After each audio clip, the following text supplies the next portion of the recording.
iyi mwumva ni radiyo ijwi ry'Amerika.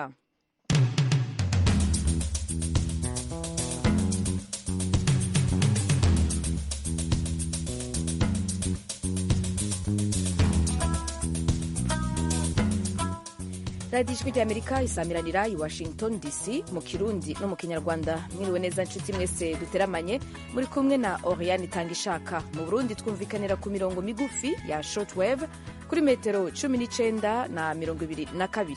Mu Rwanda naho turi kuri FM 104 n'ibice bitatu y'ijwi ry'Amerika. Ikaze mu makuru yo kuri ino saha. Uyu munsi itariki ya mbere y'ukwezi kwa gatatu amakungu ahimbaza umunsi wahariwe gukinga ibiza. Mbega mu Burundi iki kibazo giteye gute?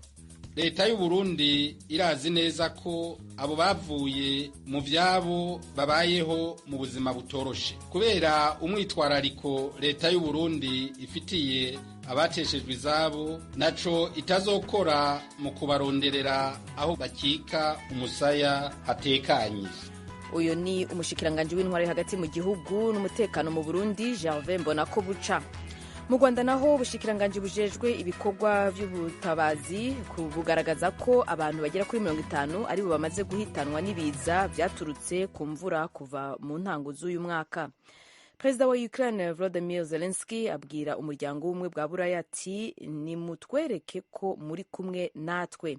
Aya makuru n'ayandi twayabateguriye mu kanya gatoyi, mugume hafi y'amaradiyo yanyu.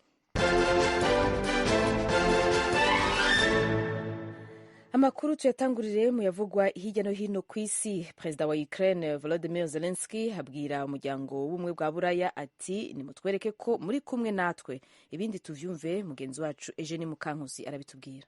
Perezida wa Ukraine Volodymyr Zelensky yasabye byihutirwa umuryango w'ubumwe bw'Uburayi uyu munsi kuwa kabiri kwerekana ko uri ku ruhande rwa Ukraine mu ntambara ihanganyemo n'Uburusiya, umunsi umwe nyuma yo gusinya ku mugaragaro hisaba kwinjira muri uwo muryango. Yagize ati turaharanira kuba umunyamuryango ufite uburenganzira nk'ubw'abandi mu muryango w'Uburayi. Yabibwiye inama idasanzwe y'abadepite b'uwo muryango hifashishijwe uburyo bwa videwo. Ati nimutwereke ko muri kumwe natwe, nimutugaragarize ko mutazaturekura, nimutwereke ko mu by'ukuri turi abanyaburayi. Icyo gihe nibwo ubuzima buzatsinda urupfu kandi urumuri rugatsinda umwijima. Ibyo yabivugiye mu ijambo riherekejwe n'amarira mu rurimi rwe rwa Ukraine rwasemuwe mu Cyongereza, ikiniga kigafata inteko ishinga amategeko. Abadepite b'Uburayi benshi bari bambaye udupira turiho amagambo yerekana ko bari ku ruhande rwa Ukraine, ariho n'amabara y'ibendera ry'iki gihugu, abandi bafite mu ijosi udutambaro tw'ibara ry'ubururu n'umuhondo. Bahagurutse bereka Zelensky ko bashyigikiye ibyo yavuze. Zelensky yagize ati umuryango w'ubumwe bw'Uburayi uzarushaho kugira ingufu turi kumwe. Mudahari Ukraine izaba iri mu bwigunge. Zelensky yabivuze azi neza ko kwinjira kwa Ukraine mu muryango w'ubumwe bw'Uburayi bizafata igihe kandi bitazoroha. Uyu muryango byitezwe ko uza gusaba ibihugu 27 biwurimo kwemera gufata ibihano birushijeho gukara hakurikijwe inyandiko yateguwe. Baratora mu masaha ari imbere kuri uyu wa kabiri. Leta mu mpande zose za Aziya zifatanyije mu bihano mpuzamakungu canke ubwavyo birafatira ibihano Uburusiya nyuma y'uko ico gihugu giteye Ukraine. Birenze kandi kuba inshuti za Amerika, hari na bimwe mu bihugu bigerageza kutagira aho bihengamiye muri politike vyiyamirije Uburusiya kuba bwasotoye Ukraine. Idonido mugenzi wacu Eugene Mukankusi arayitubwira. Ubwa nyuma Singapore yafatiye ibihano ikindi gihugu hari mu myaka 44 ishize. Ni igihe yahaniraga Vietnam kuvogera Camboge ubwo yari ikitwa Kampuche. Cyakora muri iki cyumweru Singapore yatangaje ibihano ku Burusiya biturutse ku kuvogera Ukraine. Minisitiri w'ububanyi n'amahanga Vivian Balakrishnan yavuze ko Ukraine ifite uburenganzira bwo kubaho no gusagamba. Si Singapore gusa, ibihugu byinshi byo mu burasirazuba bwa Aziya bifite ubukungu busesuye kuva ku Buyapani ukagera kuri Korea y'Epfo na Australia byatangaje ibihano nk'ibyo. Ubuyapani by'umwihariko mu ijwi riranguruye bwamaganye Uburusiya. Cyakora ibihugu byose muri Aziya ntibyumvikana ku buryo bibona Uburusiya. Nk'Ubushinwa na Korea ya ruguru byarengeye Uburusiya bivuga ko umuzi w'ikibazo cy'ubushyamirane uri muri Leta Zunze Ubumwe za Amerika. Mu majyepfo y'uburasirazuba bwa Aziya guverinoma nyinshi zikomeje guceceka. Ahandi naho inama nkuru y'igihugu muri Burkina Faso yahaye abasirikare bari ku butegetsi uburenganzira bwo kuyobora imyaka 3, ikintu gishobora gutuma ibihugu byo mu burengero bwa Afrika bigongana n'abafatanyabikorwa mpuzamakungu. Eugene Mukankusi kandi arabitubwira.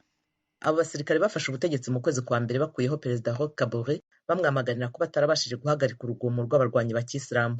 Abo basirikare bari bayobowe na Liyetona Koloneli Paul Henri Damiba, ubu niwe perezida w'inzibacyuho. Icyemezo cyafatiwe mu nama kandi gishyirwaho umukono na Damiba mu masaha ya kare mu gitondo cyo kuri uyu wa kabiri, nyuma y'umunsi wose bajya impaka mu murwa mukuru wa Gadugu. Hazashyirwaho guverinoma y'inzibacyuho igizwe n'abaminisitiri 25 n'abadepite 71. Ibihugu 15 biri mu muryango w'ubukungu bw'uburengerazuba bwa Afurika CEDEAO byafatiye ibihano bikaze Burkina Faso nyuma ya kudeta ya gisirikare. Ntibyabonetse ngo bigire icyo bivuga niba bibona iyo nzibacyuho y'imyaka 3 biyemera. Komisiyo yateguye umwanzuro yari yasabye imyaka 2 n'igice y'inzibacyuho, ivuga ko abasirikare bari ku butegetsi bakeneye imyaka igera kuri 2 kugira ngo bagarure amahoro mu gihugu kandi bategure amatora. Inama nkuru y'igihugu yongereye icyo gihe ikigeza ku myaka 3. Ibihugu by'amahanga byo byari byasabye iki gihugu byihutirwa kongera kugendera ku itegeko nshinga. Edi Komboyigo utavuga rumwe na Kabore kandi akaba inshuti ya perezida Blaise Compaoré wakuwe ku butegetsi mu myivumbagatanyo yo mu 2014 yakiriye neza iyo ngengabihe. Yagize ati birumvikana ko bitashimisha buri wese, ariko nicyo twumvikanyeho. Komboyigo yasabye abasirikare bafashe ubutegetsi gushyikirana n'abayobozi ku rwego mpuzamahanga ku gihe inzibacyuho yamara. Harakoze mugenzi wacu Eugene Mukankusi yadushikirije amwe mu makuru avugwa hirya no hino ku isi. Tubibutse ko muri ko mubandanya kumviriza radio Ijwi ry'Amerika isamiranira i Washington DC mu Kirundi no mu Kinyarwanda. Mu kanya na makuru yo mu karere k'ibiyaga binini vya Afrika.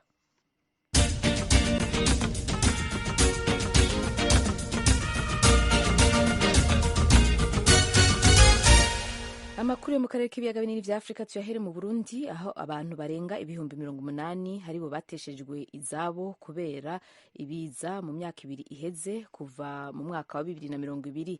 Ivyo bitangazwa n'ubushikiranganji bw'intwaro hagati mu gihugu n'umutekano mu gihe kuri uyu musi wa kabiri tariki 1 z'ukwezi kwa gatatu amakungu ahimbaza umunsi wahariwe gukinga ibiza. Pierre Claver Niyonkuru araduha ibindi kuri iyi nkuru.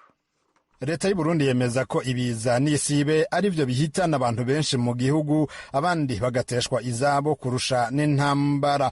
Akarorero ni kuri uyu munsi mpuzamakungu wahariwe gukinga ibiza bihitana abanyagihugu, Journée Internationale de la Protection Civile, aho ubushikiranganji bw'intwaro y'agati mu gihugu n'umutekano bwatangaje ko abantu barenga ibihumbi 80 bateshejwe izabo n'ibiza, abandi bakasiga ubuzima. Umushikiranganji Gervais Ndirakobuca bivuye ku myuzurira yatewe n'iduga ry'amazi y'ikiyaga Tanganyika hamwe n'isesa ry'amazi y'uruzi Rusizi, abantu bangana ibihumbi 44,222 bataye izabo mu mwaka w'ibihumbi 2020, hamwe n'abandi bangana ibihumbi 35,727 bataye izabo mu mwaka w'ibihumbi 2021. Kubera ubufasha bw'ishirahamwe mpuzamakungu rijejwe abimukira mu Burundi, imiryango ingana 1,319 yarahawe imfashanyo y'amafaranga yo kurondera uburaro ahandi. Bamwe muri abo bimuwe mu zabo n'ikiyaga ca Tanganyika hamwe n'imyuzurira y'amazi begeranirijwe hamwe mu Gatumba muri komine Mutimbuzi muri site yitwa Sobel ku nkengera z'ikiyaga ca Tanganyika, aho bari biganiye Ijwi ry'Amerika kwibiza ari umunsi mubi kuri bo. Bavuga ko bugarijwe n'ubukene. Umwe gusa inzara gusa, kuko twebwe twaratakaje byinshi, kuba twatewe n'amazi aho twari turi ngaho mu Kigaramango, twaratakaje ivyombo, ivyo turyamako, twarashitse barabitwiba, abo dushaho dushike ko twashitse mw'ijoro. Yamara hari n'abandi bagerageza kwiyungunganya kugira ngo barabe ko bo kwitunga n'imiryango yabo. Basaba leta kubaseruka ko bamwe ikabongerereza, abandi kabaha imitahe yo kwiteza imbere. Umukuru w'igihugu ati nimutera uturengarenga muze muraronka icyo mufungura, ntimugume mwicaye mwizinza. Duca dutangura rero gutera uturengarenga. Hariho igihugu urisha ziri nyinshi, bace baraba kata muntu bo haba bahanku tubarabara dutanu, baca batanga tubiri kubw'umuryango umwe kugira ngo bose sabikanye. Yagenda ngo twa bitanu cyangwa kankopisha mvanda nangoza cyo n'abayankopisha ifise avance tutura bitanu zahera, amwe amanuvye kwa mwaza kundangwa bave za Kamenge za Kinama ngica nkiyo baza kuturangura. Irashobora kuba ko 2025 turajisha ibirago turi umugwi w'abantu 38 tugurishije umuntu araronka n'agakaramu umwana atwara ku ishure. Hariho abarose amahirwe baraja hamwe bararonka babafata mu mugongo barabaha imitahe yo kudandaza umuceri n'ibihage n'amavuta. Nk'ivyo natwe tubirose twomera nk'abandi. Umushikiranganji Ndirakobuca yabemereye ko iyo myitwarariko leta iyifise mu migambi naho yose itaraja mu ngiro kubera uburyo buke. Yavuze ko icihutirwa ari ukubaronderera uburaro. Leta y'u Burundi irazi neza ko abo bavuye mu vyabo babayeho mu buzima butoroshe kubera umwitwarariko leta y'u Burundi ifitiye abateshejwe izabo, naco itazokora mu kubaronderera aho bakika umusaya hatekanye.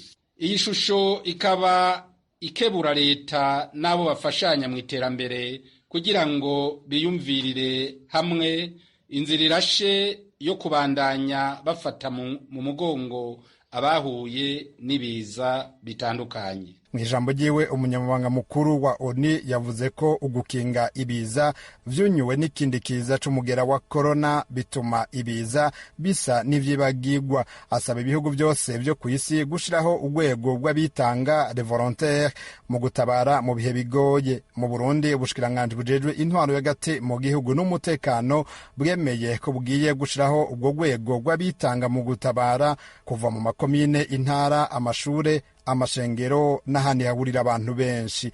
Pierre Claver nkuru Kigali ku bw'ijwi ry'Amerika.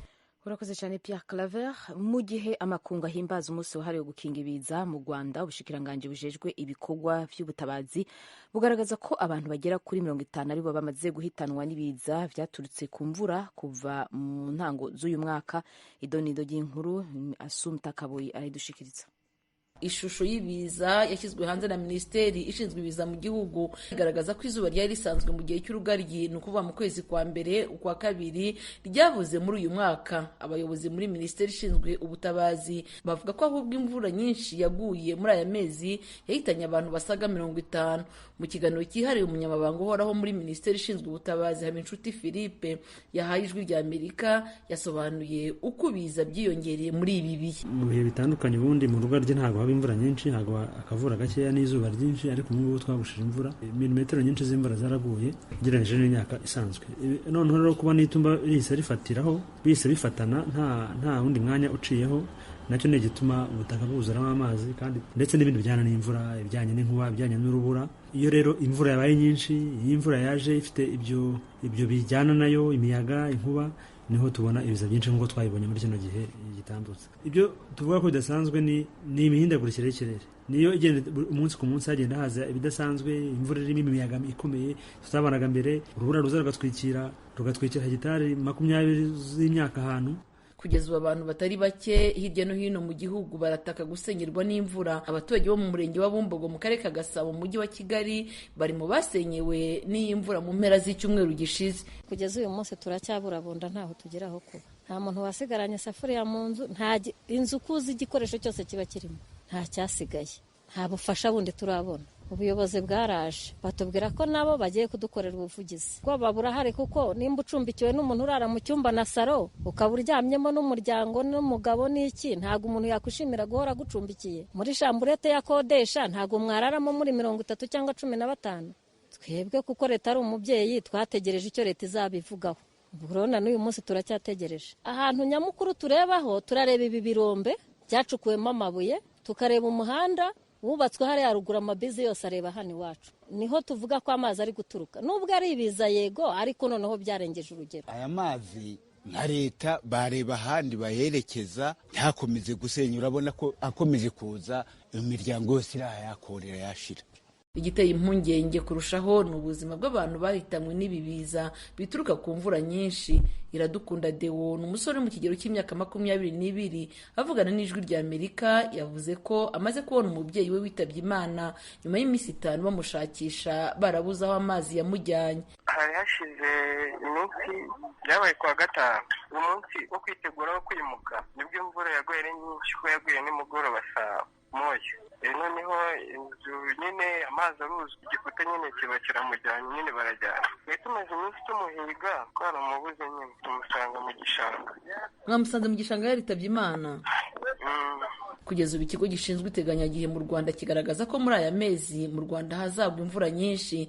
Leta ikaba igira inama abaturage mu buryo bakwitwararika kugira ngo birinde ibyago biterwa n'iyi mvura ndetse n'inkuba nazo ziyongereye muri iki gihe. Amakuru tuha abaturage nuko imvura ihari muri iki gihe cy'itumba izaze kurikira yari imaze kugwa nayo ubwayo nyinshi. Iyo wumvise ko ufite imvura nyinshi izagwa biragusaba gusubiza amaso inyuma ukareba ukavuga ati kano gace dutuyemo iyi imvura yabaye nyinshi bigenda bite. Niba amazi adafite inzira anyuramo azanyura iwawe. Icya kabiri turebe nanone ikijyanye no kwimuka by'agateganyo cyangwa se no kwimuka. Hakozwe ibintu byinshi mu gukura abantu bari batuye mu bishanga bakoraga bibasirwa n'imyuzure ariko ntabwo bose barashiramo. Witegereza yuko uzagira ikibazo ahantu kugira ngo uhimuke. Tukajya ku bijyanye n'inkuba zirimo ziratwara abantu benshi muri rusange. Kwirinda inkuba n'ibintu bishoboka kuri 95%. Bisaba gusa kumenya no gusobanukirwa ikibazo cy'inkuba. Hari imvura igwa nta nkuba zirimo, hari n'imvura igwa irimo imihindagano y'inkuba nyinshi. Iyi imvura igwa irimo imihindagano y'inkuba ikintu cyangwa ukora no kugama ukajya mu nzu ukajya kugama. Kubera ko 95 nk'uko nabivuga by'abantu inkuba zibakubitira hanze, ntabwo zibakubitira mu nzu. Ukamenya ko urekura ibikoresho by'amashanyarazi. Usibye ikibazo cy'abamaze guhitanwa n'amazi y'imvura, Minisiteri ishinzwe ibikorwa by'ubutabazi igaragaza ko imvura idasanzwe imaze gusenya amazu asaga 500 mu gihugu hose ndetse n'imyaka y'abaturage ikaba imaze kwangizwa n'imyuzure. Abaturage bakuwe mu byabo n'imvura bagasaba ubufasha bwihuse. Assumpta Kaboyi, Ijwi ry'Amerika, i Kigali.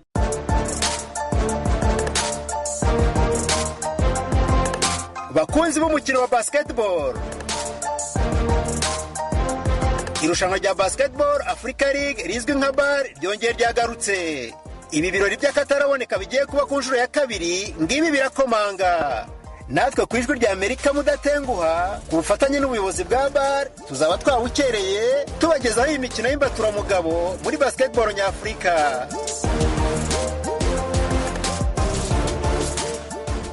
Ruzambikana tariki ya 5 y'ukwa 3 2022.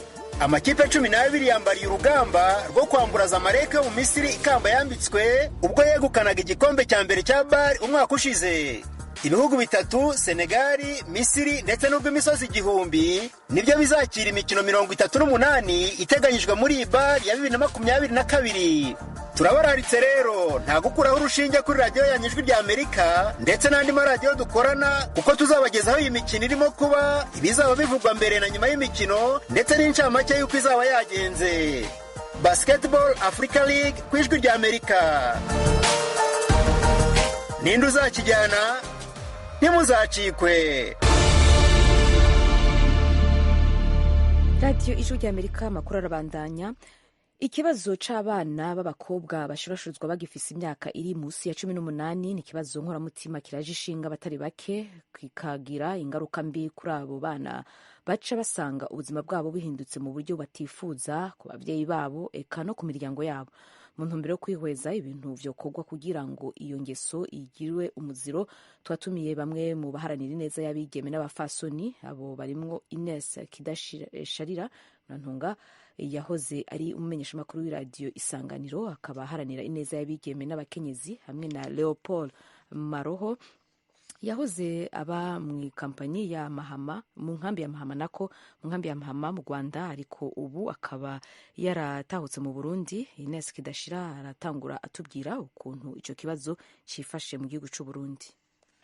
Ico kibazo kiravugwa cyane muri kino gihe hano mu Burundi, ariko ibiharuro nashoboye kuronka ibiharuro byerekeye abana basanzwe bari mu mashuri.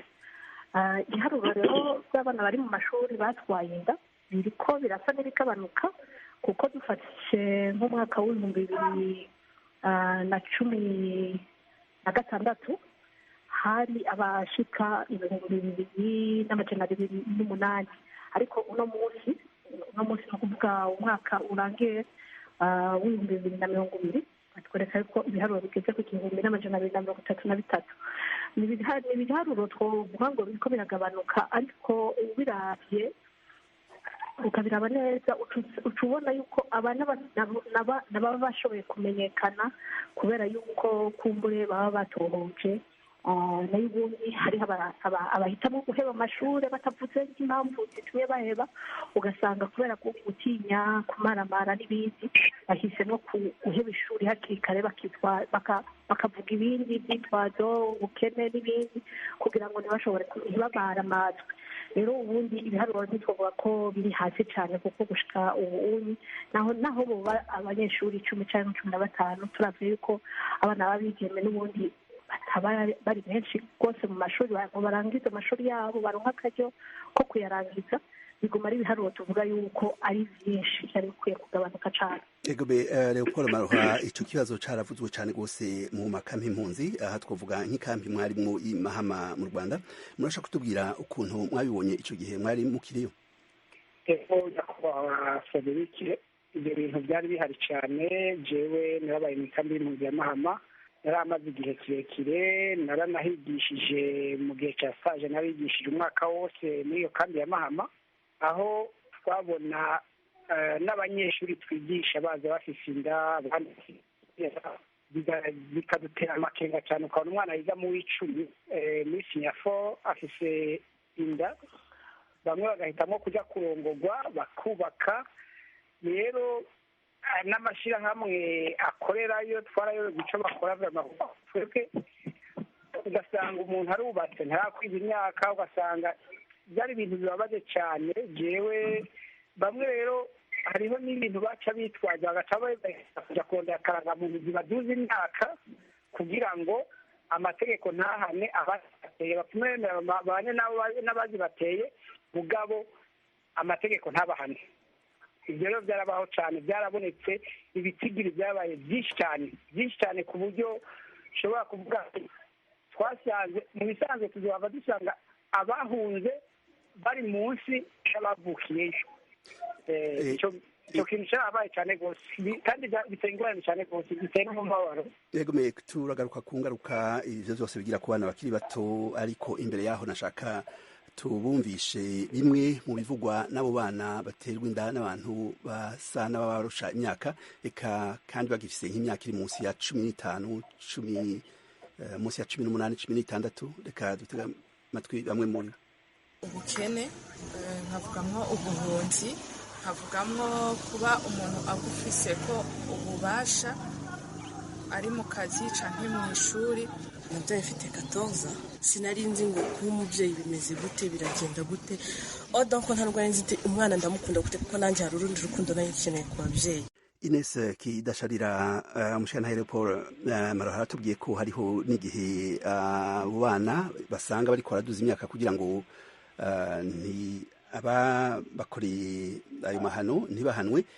hari abantu bamaze gufatwa canke bamaze gukurikiranwa n'ubutungane kubera inyifato nk'iyo bagira ku bana b'abakobwa bafite imyaka mike cyane gose. nabo ndumva bafashwe. inyuma ibiharuro nabahaye ni ibiharuro biri mu mugambi w'igihugu wo kurwanya izinda zitifuzwa mu mashuri, icyo bise stratégie nationale de lutte contre les grossesses des élèves. alors aha muri uyu mugambi, muri kino cegeranyo cita icegeranyo cenya mu mugambi, barerekana yuko ibice bishika nka 37% by'abo bana baba batwaye inda baheza bagakangishwa cyane kuja mu ngo kugira amamariage, zimwe twita amamariage precoce. ni ukuvuga rero yuko ni ikintu gihari, kuko byavuye mu bantu bagiye barabaza hirya no hino bati none mbega iyo umwana atwaye inda bigenda gute. 37% n'igice kimwe bishuye bavuze bati benshi usanga basunikiwe kuja muri izo ngo batanga kivuye wanashima hamwe. rero n'ibice 35% bo bavuga bati niyo bagumye muhira iwabo usanga bafashwe nabi cyane. bigaruka hahandi nyene basanga bonyene bagiye kwigemura canke kugenda muri izo ngo, ari nabyo rero bihinduka umuzi waya mabi nyene twumva akorerwa abantu b'abakiriya. ni shino tanga kuri ico kibazo cyane mfatiye ku biharuro bihari gushika no munsi. Ego Ines Kidasharira mwavuze ko ibitigiri bisa n'ivyagabanutse kenshi na kenshi akaba ari uko bidatangazwa bishobora kuba bihari ku bwanyu ikintu gituma abo bantu ivyo bitigiri bibandanye mwavuze ibitigiri birenga igihumbi n'ayandi igituma ivyo bitigiri biguma vyongera kandi ico ari caha gikomeye gihanwa n'amategeko mu bihugu nka vyose ku bwanyu ni nkibi? Ikibazo ca mbere nibaza ko igituma ca mbere nuko hari nuvuga ngo gukingira ikibaba abantu baba babikoze, kuko urumva no mu bibazo bagiye barabaza nk'abo banyeshuri urasanga kenshi baratinya kuvuga nk'ababateye izo nda, kuko usanga harimo abigisha babo, harimo abarezi bafise ko ububasha, cyangwa ugasanga harimo abamotari, cyangwa ugasanga harimo abadandaza bo muri ako karere n'abantu bafite ububasha busumba ubw'abo bana. Uca usanga abo bana kenshi batinye kuvuga bati naka canke naka yankoreye icyo twokwita nyirango vyamfura mbi canke yafashe ku ngufu. Rero ivyo bica biza kudahana kuko ntawubahuka kwitwara canke ngo ashobore guhagararira abo bana mu butungane ngo bashobore kugira, kuko hari ibiharuro bitari byinshi cyane vyerekana abigisha bakuwe mu kazi kubera ico caha co gushurashuza abana bari basanzwe bajejwe kurera. Mugabo ntitwumva ko ari ibintu bishemeye gushika ubu uravye ibiharuro by'abo banyeshuri baba batwaye inda zitifuza. Ni ukuvuga rero ngo ikibazo ca mbere ni kudahana canke kutubahuka no kuvuga. Hanyuma ivyo vyo ndabiha ikure bijanye no kungene ikintu c'imibonano mpuzabitsina ari ikintu nuvuga ngo kitavugwa canke c'ibiterasoni, bimwe bita tabu. Usanga nabo babikora batinya kuvyubahuka kubitora bati nakayankoreye ibice biriya. Ivyo rero birabuza cane ngira ngo n'ubutungane buheza ngo bushobore gukora no mu gihe bwoba busanzwe bukurikirana cane ivyo bibazo. Hakaba rero hari n'ibindi noshira mu mugwi wo kutamenya kubera yuko iyo hatari inyigisho zikwiriye ku kibazo nk'ico gikomeye c'ubuzima ndorabitsina, biragaragara neza yuko bikagira ingaruka ku bo bibaye koko ntibamenya bati hariho rero n'abafatwa ku nguvu ntibamenye ko bafashwe ku nguvu bakabura uko babisigura. Hariho abaca bazati turakundana mu nyuma bamaze kubona yuko batakundana ariko Ines bakabura ico bavuga. Kirazira gukundana n'umwana afite imyaka 14. Yego cyane nariko mvuga nti abo bana b'imyaka 14 kubera yuko badafite ubumenyi bukwiye, bataronswa ubumenyi bukwiye, ntibaheza ngo bamenye gutandukanya icyatsi n'ururo. Yakoze mugenzi wacu Frederic Nkundikije kuri ico kiganiro cerekeye abigeme batwazwa inda bakiri bato. Mbere ko dusozerera ibiganiro vyacu vyo kuri ino saha, reka tubabwire incamake y'amakuru twabashikirije. Tubabwiye yuko perezida wa Ukraine Volodymyr Zelensky yabwira umuryango w'ubumwe bwa Buraya ati nimutwereke ko muri kumwe natwe.